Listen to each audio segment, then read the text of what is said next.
This has been one of the busiest months of my life. What's up? And welcome to the Mason Jones Investments Podcast. We got a lot to unpack. A lot has happened in the past month, so I'm just going to get straight into it. Not sure how long this thing going to be. So I want to keep these around anywhere from a half an hour to an hour. So let's see how it goes. So yeah, brand new. It just turned February today. So brand new into 2026, kicking it off pretty strong, not gonna lie. I started everything off. I did this just before Christmas. It's rolls into January where I started my operating company. I registered as a corporation for Mason Jones Investments, hence how everything has developed until this point. Yeah, so I was just setting everything up, getting everything a company, should have, or what I think a company should have. There's something coming up here soon that it's like a brand audit where we're going to see if anything's missing or how to maximize what I already have. And so I just have pretty much the basics right now, which is all you really need to get started. And since I got my operating company registered, I was like, I'm eventually going to need a business bank account for this when I get properties and keep going. So I might as well have everything set up and ready so I'm prepared when I'm good to go. And because I opened that, and because I now have a corporation to keep track of, I do not want to get screwed over. So I've been doing everything I can to learn about accounting and the taxes as I can. And I don't know, I'm a very technical person. Like I'm a numbers guy, so it didn't really bore me. I was actually pretty interested.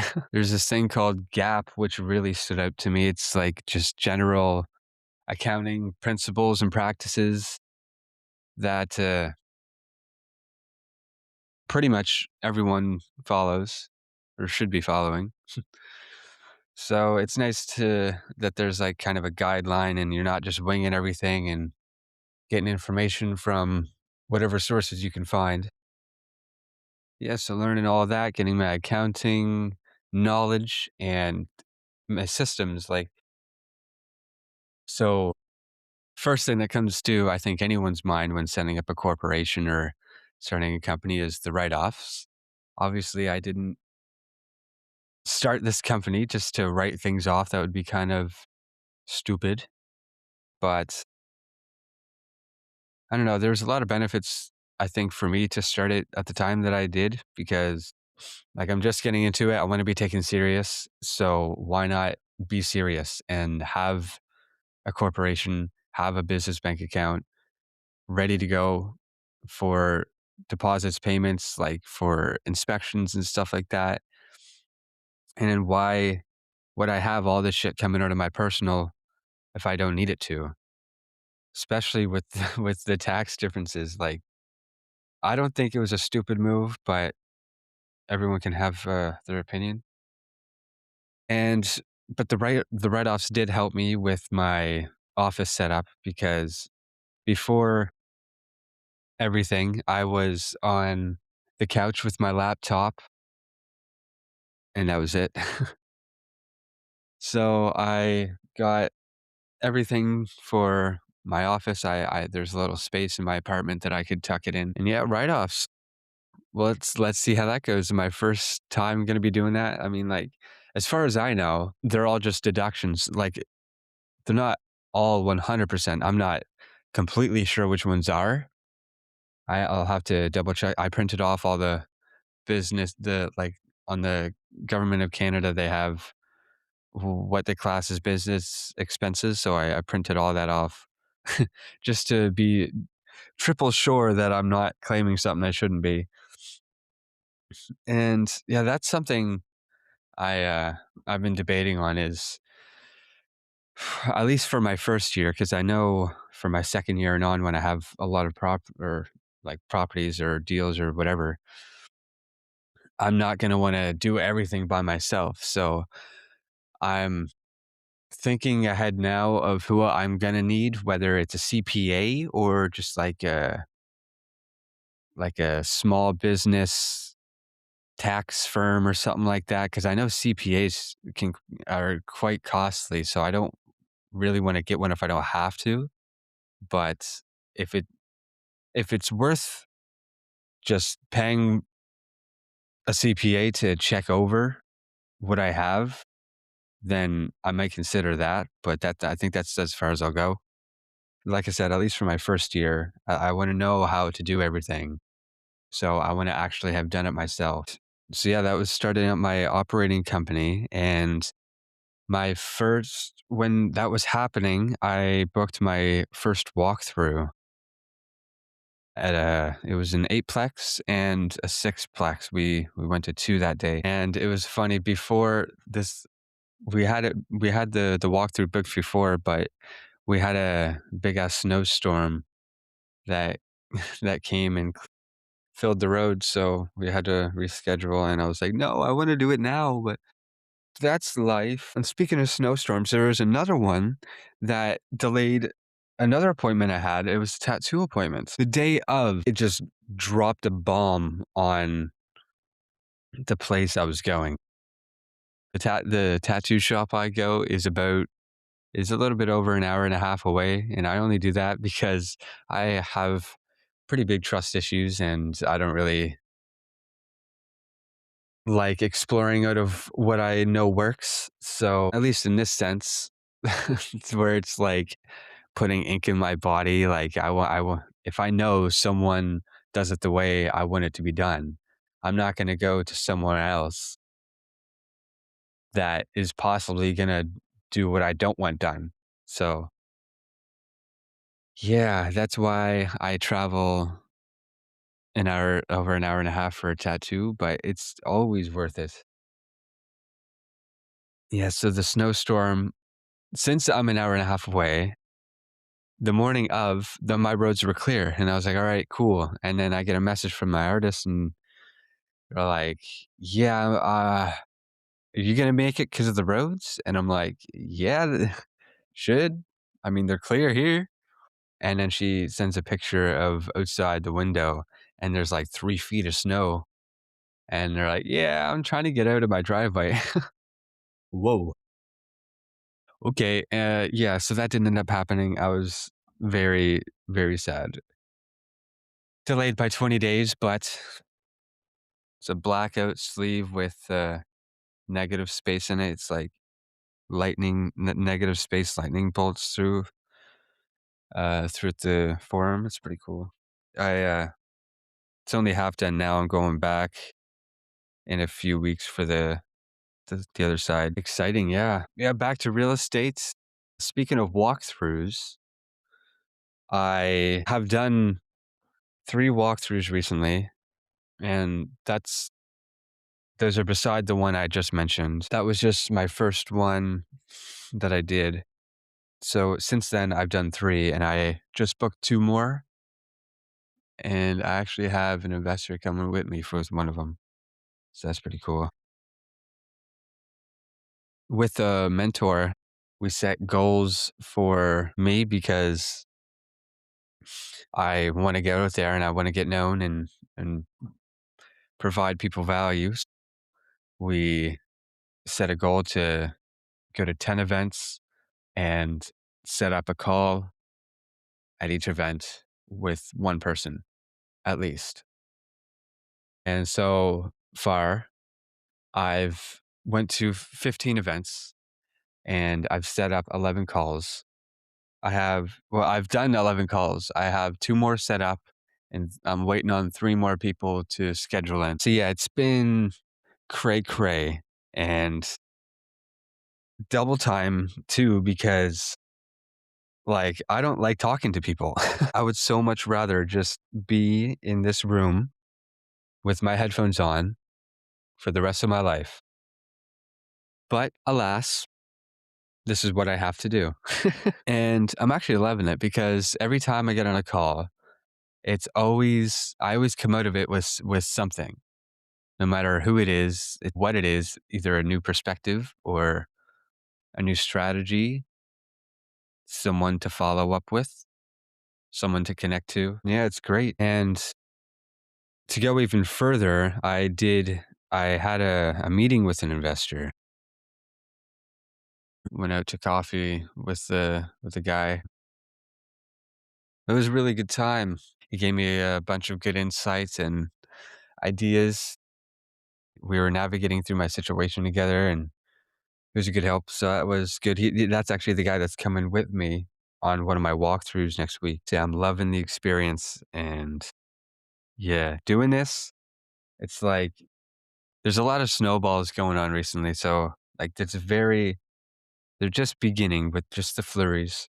But like this snowball is going to the events, connecting with or not only just going to the events, but actually talking to at them and sharing stuff, because then when you're sharing what you do, people that want what you do will message you, even if it's not like you're selling something. It's just like, hey, yeah, I'm this. This is what I do. Blah blah blah. Here's my answer to the question or whatever. Like that's what happened before to me, and someone was like, "Yo, I need help with this. Like, do you want to get on a call?" And I was like, "Hey, sure, all right." That actually happened a couple times. It's crazy. Yeah, the whole snowball where it's like you connect with one person and they have one or two people that you can connect with. What's been helping a lot is cold messaging, which is something I've had to get used to as well because I really don't like being a pester or a bother. So I'm like, yeah, just let me just randomly add and message someone. Like that'll go well, but it does because they answer and they set up a call. So because when you're playing that game, it's just a numbers game where it's like how many people do I have to message to get responses, to set up calls, whatever. And then it's just like, okay, you do the statistics and you just keep pushing the numbers out there so that your statistics go up. So you're like forcing the probability. And yeah, I'm just looking to continue this, make connections, but I also don't want to overload with everything because I've noticed I think I was there for a second where I was just like getting on a call with someone else every day. And then just like, I'm doing that so much. I'm just like, when I'm done with the call, I'm just preparing for the next call and then preparing for the next call, preparing for the next call. So I'm not like dripping or touching base or doing anything. So I'm trying to slow down and make systems. That's what my main focus is at the moment. But before we get into all of that, I want to get into something super exciting that I cannot wait for. It is the Wealth Genius Expand Conference. Oh, I am so excited. This is probably one of the biggest opportunities I will ever have in the upcoming years. And I say that now because it's all relative, but there's going to be over 1,000 investors going to this thing. And a lot of people that I've connected with and been on calls with, they're going. So it's going to be a great chance to meet them and see if they introduce me to anyone and make connections that way and stuff like that. And then I'm going to force myself to freaking go up to people because the more I'm doing this, more I'm talking to people like ever so slowly. I'm seeing that it's normalized and not only expected, but wanted. And I'm only saying all this is like a difference because it's the polar opposite of what I've known life to be and society. So it's a very interesting perspective shift, and I hope it speeds up so I can just get to that point already. But we have a few months. It's May. It's the beginning of May. I as soon as confirmed the hotel, I immediately booked the hotel and flight because I didn't want any chance of something not happening or something going wrong. And yeah, I'm really excited. And all this tax write off as well. So that's great. It's in Ottawa, Ontario, Canada. Cannot wait. Because Wealth Genius, I believe, started in Ottawa. So this is like home base. It's going to be a huge hoorah. Plus, they have a gala dinner. I'm new to that concept. I don't really know what that is. They showed like a quick video where there was all these dancers and it was a crazy party. But I don't like. I want to go for like the opportunity and experience. But going by myself, I don't know. Like, just I don't know. We're gonna have to see about that. But yeah, it's like a personal breakthrough, forcing myself to talk to these peeps. But like I said, the more I see it's normalized, the more I'm gonna think it's okay to be able to go up to people and just say hi, introduce myself. And like not only that aspect of it, but it's like the more I do that, the more I'm putting myself in a position where I could get what I want. Because if I don't talk to anyone, I'm never going to get what I want. So I just need to talk to the right person at the right time. And the only way to do that is to be at the right place at the right time. So that's what I'm trying to be. And at the Expand conference, they have a bunch of stage time for people. So I don't know how they set it up or operate it or pull people on stage. Because I know like they have the mentorship program where when you graduate it, you get on stage and talk a little, I think. There have been times where I've heard that they just like, I don't know, like randomly put people on stage or something like that. But that'd be like cool because the stage is like they say the most important real estate is the stage. Because when you're on the stage, people are listening to you and you can tell them that you can give them what you want or something. I'm in Nova Scotia and the farthest I've been is Toronto once, like 15 years ago. So I've basically never left Nova Scotia. Yeah, it's gonna be crazy, real nerve wracking because like by myself, start to finish, from booking. Like this is the first time of everything, booking flights out of province, booking hotel, and then actually going through and going on the flight, getting there, getting the hotel, going to the event, and I don't know. It's nerve wracking, but that's the feeling I like because that's the feeling of progress, improvement. I got a really good idea from someone I was on a call with, and I considered this at first, but I was like, I don't think I'm not really in the position to do that because of my position. But having a newsletter, and I'm like, yeah, I know nobody. Why would anybody want to subscribe to my newsletter? Like, what would I possibly have in there that they would want? But then I got on a call with a guy, and he was like going through stuff, and yeah, pretty much what it is. Since I am just finding properties and getting income and expenses underwriting, going on walkthroughs, doing all this shit anyway, then like while I'm actively building an investor list and making connections. So I know in the moment, within the next few weeks, I'm not going to be closing deals or anything. So I'm just getting out there as much as I can. I don't care how I'm getting out there. I'm just getting out there. So if it's getting on a walkthrough that I'm never going to do anything with, then that's fine. And because of that, I'll take those properties since I've already underwritten them anyway. Then I'll just put those in the newsletter and just create a deal sourcing service.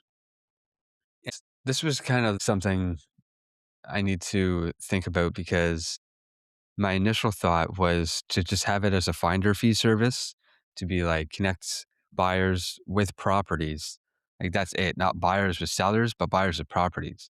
So I just scram through the MLS and anywhere else I can find properties, weed out the bad deals, break them down, get accurate returns, and lay it all out for the people. So that's the idea I had. Then I'm like, okay, well, will people want that if it's not under contract? Like, what? Like, okay, you're doing all this, but you're not even getting under contract. I need to do all the negotiating in the work anyway.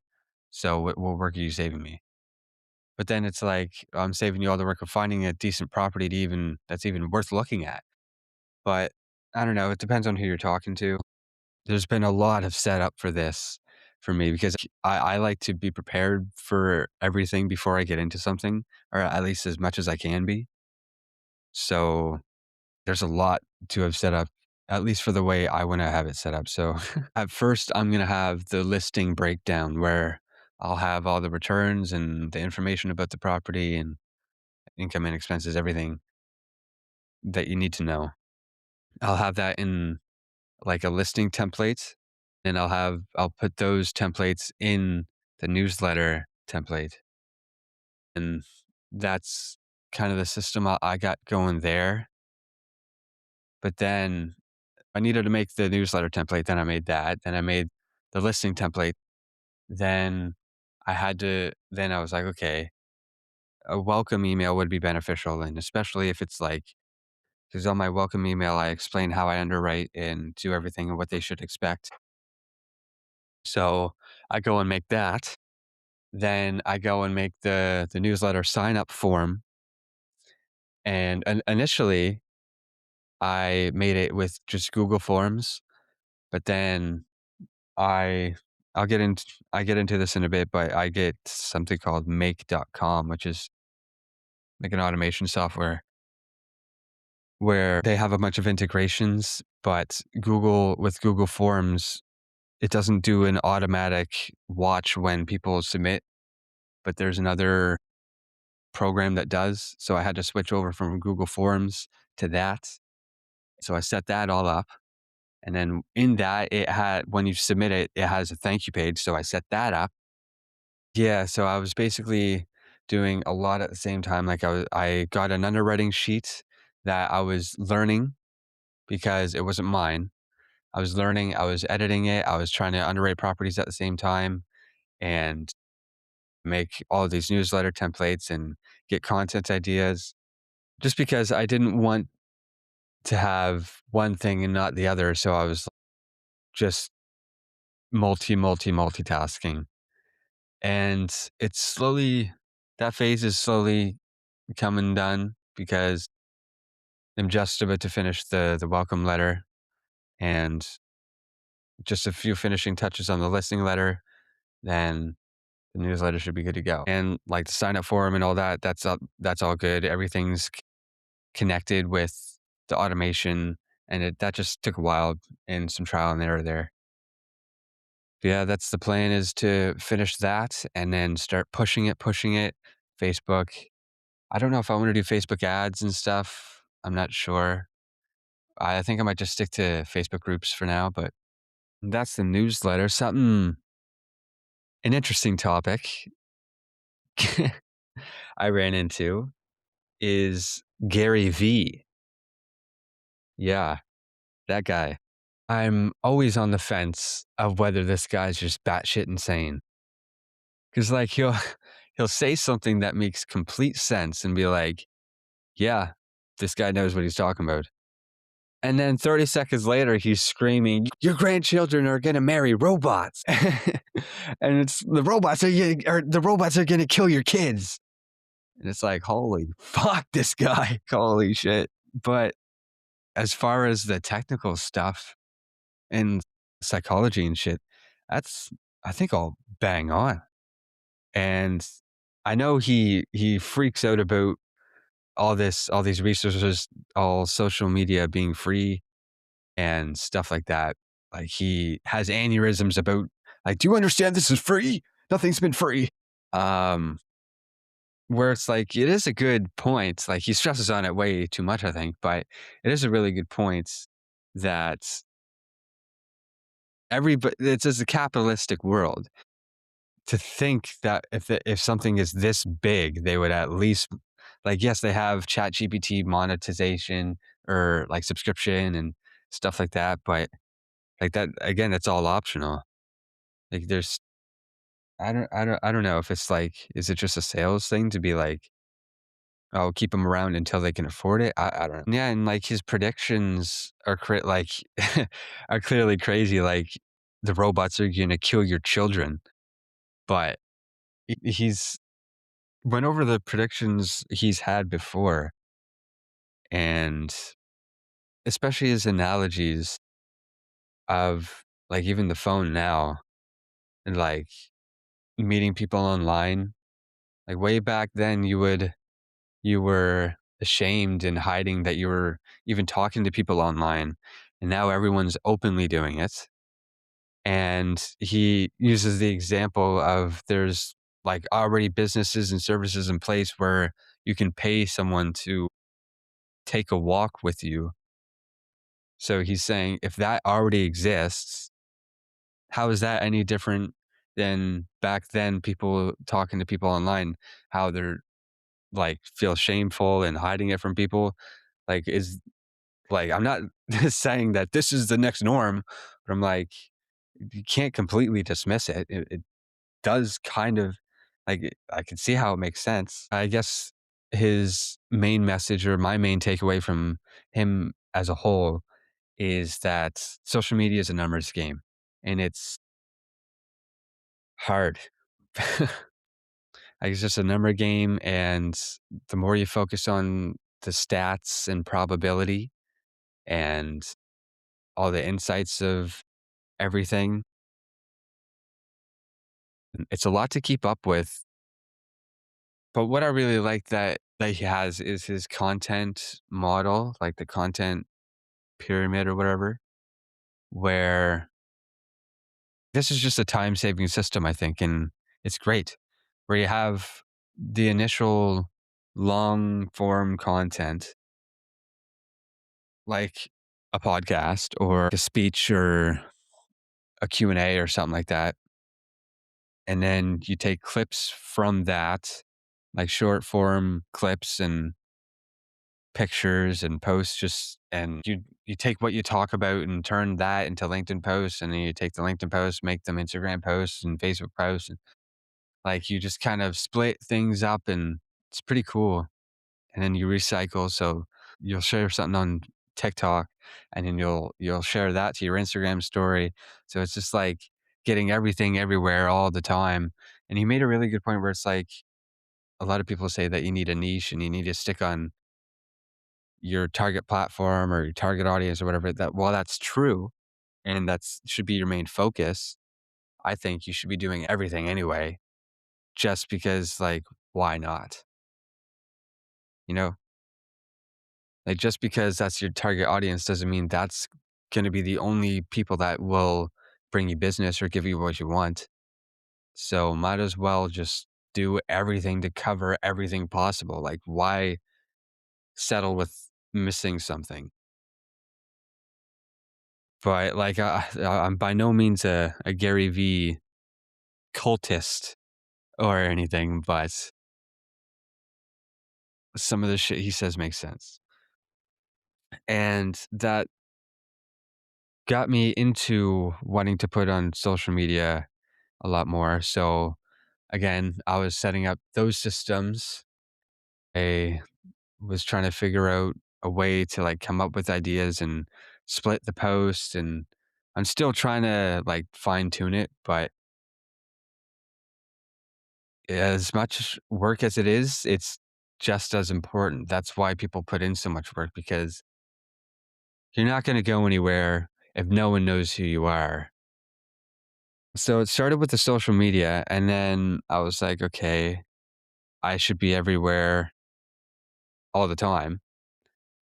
And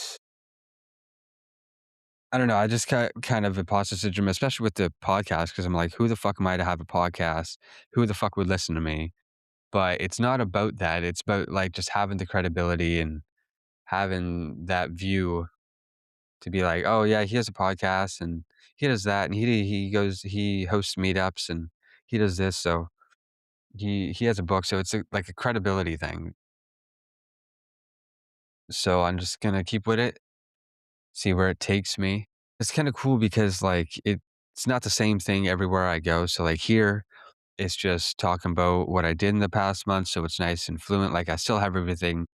I still need to be prepared, so I have it all laid out, but, it's still like a chill conversation, just about what I've been up to, and no real expectations of people watching it or even liking it.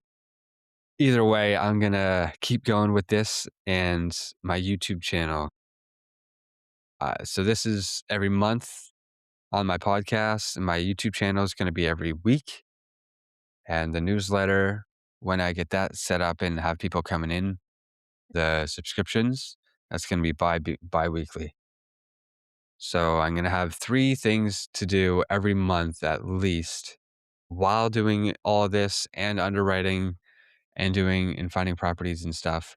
I'm gonna try to do social media posts and, like, I don't know, because if I want to batch post, I need to set aside time to do that.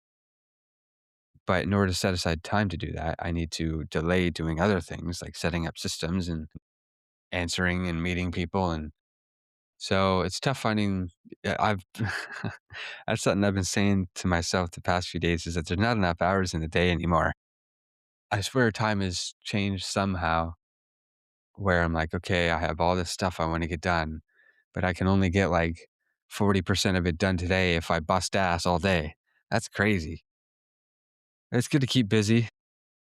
I just am also at the same time trying my best to balance everything and force myself to take breaks and personal time so I don't get drained or burnt out. I'm not sure if that sounded like a busy month, but it sure as hell felt like a busy month. As for what I'm doing right now and the next month, main focus, like I just said, keeping consistency with the YouTube videos and this podcast. Yeah, my immediate action, I guess, will be to finish setting up the newsletter and so I can start actually putting out templates and getting used to it so the system can be down pat and I can have it fast. Then when I have that, it's just market, get out there, get as many people on the sign up as I can. However, I'm gonna do that, I'm gonna figure it out. Mainly Facebook posts and groups. That's all I can think of right now, but I'll think of something. Just maintaining connections with realtors, investors, just gonna keep messaging and one thing to improve on is dripping on the investors I have connected with and just keeping in touch with them. But I feel like I need something to show to go back to them instead of just be like, "Hey, yo, what's up?" But when I get that, I'm gonna go to the next step of getting a system in place to start sending offers on properties just so I can get into the process of getting things under contract conditionally. And that would segue my way into wholesaling, which would definitely cut a lot better for me than just finder fees. But like, even I don't even need a finder fee. That's what I was one of the takeaways I got from an investor was that I don't even need to charge if people don't want to pay a finder's fee, then I can just be like, "Yo, just give me some equity then. Don't even need to pay me. Just give me like pay me right off the bat. Just give me some equity." Then I could say I have a small equity position and that's like that. That gives me experience and something to say. So I'm down for that just as much as a check. But yeah, that's my plan for the next month. That's what I've been up to the last month. Look out for my newsletter and go check out my YouTube videos if you liked this. then you will definitely like my YouTube videos. If there's any segments or topics you would like me to add or include in the future, feel free to comment, message me, do whatever. I'm here to serve you. But yeah, that's where I'll leave it. Before I go, I want to know, what is the one system that saved you? Later.